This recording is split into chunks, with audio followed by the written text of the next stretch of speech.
मुझे काफ़ी लोगों का मैसेज आया कि आप पीएसयू बैंक्स के ऊपर बुलिश क्यों नहीं रहते और आपका इसका रीज़न और रैशनल क्या है। तो इस स्टोरी को ढंग से स्टडी करें और आपको समझ में आ जाएगा रियलिटी ऑफ पीएसयू बैंक्स क्या चल रही है। पिछले 5 सालों के अंदर गवर्नमेंट ऑफ इंडिया ने अराउंड 3 लाख करोड़ से ऊपर की फंड इन्फ्यूजन करी है इन पीएसयू बैंक्स के अंदर। और उनके अंदर हर साल 20-25 हज़ार करोड़ रुपया गवर्नमेंट ऑफ इंडिया को लगाना पड़ा, क्योंकि उनकी पोजीशन मार्केट के अंदर इतनी खराब हो गई थी कैपिटल बेस को लेके कि अगर गवर्नमेंट ऑफ इंडिया इनके अंदर फंड इन्फ्यूजन ना करती तो इसमें से कई बैंक जो हैं वो आज की डेट में आपको दिखाई ना देते। तो एक ऐसा बिजनेस है जहां पे हर 10 सालों के अंदर हमारी गवर्नमेंट ऑफ इंडिया को पैसा री इन्वेस्ट करना पड़ता है इन बैंक्स के अंदर, इनके कैपिटल बेस को स्ट्रॉन्ग करने के लिए। और उसका कोर रीजन ये है कि इनकी क्रेडिट रेटिंग जो अंडर राइटिंग बिजनेस है जब ये लोन देते हैं उसमें ही एक बहुत बड़े क्रैक्स हैं। रीजन क्या है कि आज की डेट में आज कोई इंडिविजुअल से आप पूछें तो उसका प्रेफर्ड सेविंग्स अकाउंट जो होता है वो इंडिया के लीडिंग प्राइवेट सेक्टर बैंक्स में है।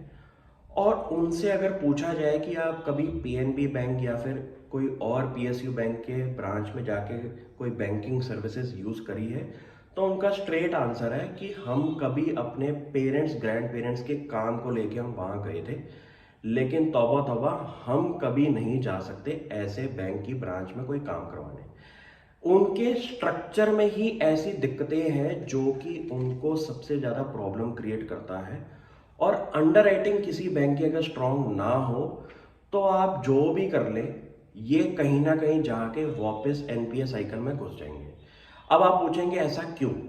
क्योंकि आज की डेट में अगर आप कोई गाड़ी खरीदने जाते हैं ऑटोमोबाइल शोरूम में तो वहां पे एग्रेसिवली आपको प्राइवेट सेक्टर बैंक का कोई बंदा मिलेगा जो कि आपका गाड़ी की ईएमआई करवा के देगा।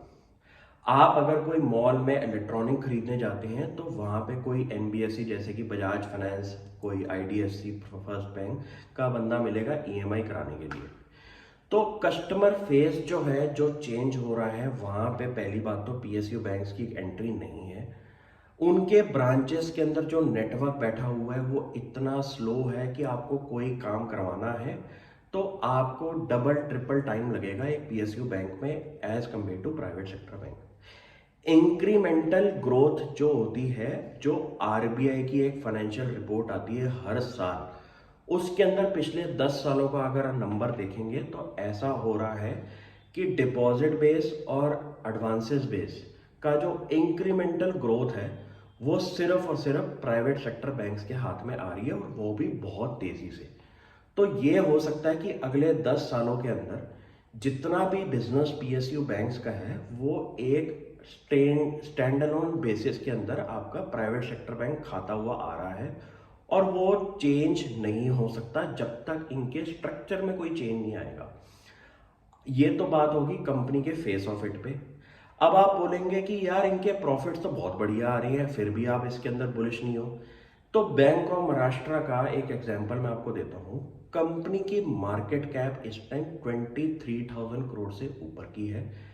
कंपनी का प्रॉफिट आफ्टर टैक्स देख के आप सिर्फ इस बैंक में एंट्री ना लें। इसका प्रॉफिट आफ्टर टैक्स अगर 800 करोड़ से ऊपर का है तो कंपनी ने फिलहाल इस क्वार्टर के अंदर भी अराउंड 700 करोड़ से ऊपर की प्रोविजनिंग दी है। तो आप ये सोचिए कि जितना प्रॉफिट ये लोग कमा रहे हैं आज की डेट में भी उसके आसपास की तो ये प्रोविजनिंग ही कर रहे हैं अभी भी, क्योंकि इनको ये पता है कि अगर 3-4 साल ये रिकॉर्ड प्रॉफिट बनाते हैं और उसके अंदर एनपीए साइकिल फिर से शुरू होता है तो गवर्नमेंट ऑफ इंडिया बैठी है और वो फिर से पैसे दे देगी इस बैंक को वापस बचाने के लिए। अगर ऐसी स्ट्रेटेजी को लेके मैनेजमेंट काम कर रही है तो ऐसा एक बिजनेस नहीं, कोई भी बिजनेस के अंदर ऐसी अप्रोच मैनेजमेंट की है तो आप उस बिजनेस से दूर रहे। गवर्नमेंट ऑफ इंडिया ने इतनी फंडिंग कर दी है इस पीएसयू बैंक्स के अंदर कि उनका जो परसेंटेज शेयर होल्डिंग है इन बैंक्स के अंदर, कुछ बैंक्स के अंदर तो 85% से भी ऊपर का हो चुका है, जो कि 75% की तो रेगुलेटरी रिक्वायरमेंट है। तो इनके आप भर के मार्केट के अंदर क्यूआईपी आएंगे या फिर शेयर होल्डिंग सेल होगी गवर्नमेंट की और इनके प्राइजेस जो है वो ठीक ठाक लेवल पे आ सकती हैं। लेकिन मेरा अभी भी क्वेश्चन ये है कि अच्छे माहौल के अंदर जहाँ पे क्रेडिट ग्रोथ इतनी सही चल रही है, वहाँ पे भी अगर बैंक ऑफ महाराष्ट्र जैसा बैंक 700 करोड़ की अगर प्रोविजनिंग कर रहा है, तो अच्छे माहौल में तो ये इतनी कर रही हैं, बुरे माहौल में तो ये 3 टाइम्स 4 टाइम्स हो जाएगा। अगर आपको स्ट्रक्चर में कोई प्रॉब्लम दिखाई दे रही है तो उस कंपनी में तो कभी इन्वेस्टमेंट करनी ही नहीं चाहिए। आप अपने दिल से पूछिए कि आप क्या कभी बैंक ऑफ महाराष्ट्र जाके कोई हाउसिंग लोन, कोई कार लोन की बात करेंगे? अगर ये आंसर नहीं है, सेविंग्स बैंक खोलेंगे? नहीं है। तो आप इस बैंक में इन्वेस्टमेंट का माहौल क्यों बना सकते हैं कि अगर शेयर प्राइस आपको 25-30 के लेवल पे मिल रहा है? जरूरी नहीं होता शेयर बाजार के अंदर कि प्राइस 50 से कम का है, ये प्राइस डबल हो जाएगा, मेरे को इस फलाना टेलीग्राम चैनल ने बोला है। ऐसी गलतियों में ना घुसे, क्योंकि इनके अंदर अगर ये 30 का लेवल वापस 20 पे भी आ जाए तो आपका तो पोर्टफोलियो ही खराब हो जाएगा। आपको बैंक के स्ट्रक्चर में घुसना है कि अगर मैं अपने आप से पूछूं तो मैं क्या अपनी बैंकिंग सर्विसेज इंक बैंक के साथ करूंगा?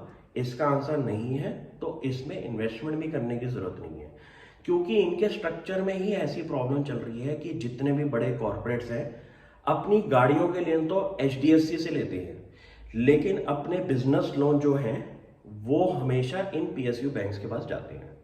इनके प्रॉब्लम में जो स्ट्रक्चरल प्रॉब्लम चल रही है वो जब तक ठीक नहीं होगी तो मुझे इन बिजनेसेस के अंदर कोई वैल्यू भी नहीं दिखती, और शायद मैं कभी इन्वेस्टमेंट भी ना करूं बिकॉज ऑफ ट्रेडिंग पर्पस। क्योंकि मुझे इतना पता चल गया है कि ये 2-3 साल तो धुरंधर प्रॉफिट बनाते हैं, और उसके बाद जब फंडिंग खराब हो जाती है और वापस रिकवरी ना हो उन लोन्स की, तो वापस इनके जो प्रॉफिट दिए हुए होते हैं वो वापस चले जाते हैं लॉसेस के अंदर। अगर कोई बिजनेस बैंक का चला रहा है तो सबको ये पता है कि बैंक का काम तो सबसे आसान होना चाहिए, कि आपको सिर्फ पैसे बांटने का काम है, और इंडिया में पैसे बांटने का काम तो सबसे आसान है। क्योंकि आज की डेट में अगर आप बैंक खोल के बैठे हैं और आप बोलें कि हम लोन्स दे रहे हैं, आपके पास लाइन लग जाएगी लोन लेने वाले लोगों की। लेकिन एक बैंक का सबसे कोर इंपॉर्टेंट एरिया होता है उसकी क्रेडिट अंडरराइटिंग, कि वो बैंक कौन से कस्टमर्स को लोन देता है और कौन से कस्टमर से दूर रहता है। इस केस के अंदर HDFC, ICICI, एक्सिस या फिर SBI, उन बैंक्स के पास अगर कोई कस्टमर गया और वहां से रिजेक्ट होके इन बैंक्स के पास गया, तो आप ये सोचिए कि उसका 70-80% प्रोबेबिलिटी उसकी लोन प्रोफाइल की जो है वो ऑलरेडी खराब है। क्योंकि अगर ये बैंक्स ने उस बैंक को, उस कस्टमर को लोन देने से मना किया है, तो ये बंदा जो यहाँ पे आके लोन ले रहा है तो उसकी क्रेडिट प्रोफाइल तो ऑलरेडी खराब है। बैंक का काम बहुत इजी है लोन देना, लेकिन जहाँ पे सबसे ज़्यादा प्रॉब्लम क्रिएट होती है वो होती है लोन रिकवरी के अंदर, कि आपने प्रमोटर से लोन दे दिया लेकिन उस प्रमोटर की इंटेंशन ही नहीं है अगर देने की, तो आप उससे लोन रिकवरी कैसे करेंगे?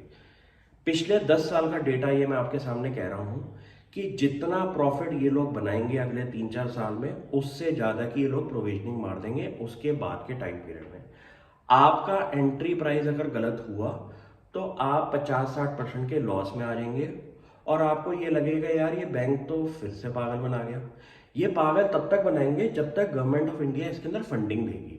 जिस दिन गवर्नमेंट ऑफ इंडिया का फंडिंग का टैप बंद हो गया, मैं आपको गारंटी से कह सकता हूँ इनमें से कुछ बैंक्स मार्केट में दिखाई ही नहीं देंगे, क्योंकि इनका जो कोर काम शुरू हो चुका है वो ये है कि लोन दो, नहीं आएगा तो गवर्नमेंट बैठी है पीछे से फंडिंग करने के लिए। इस अप्रोच से अगर कोई प्रमोटर काम कर रहा है तो वो गलत काम कर रहा है, और ऐसे स्टॉक्स में आपको एंट्री नहीं लेनी है। Thank you.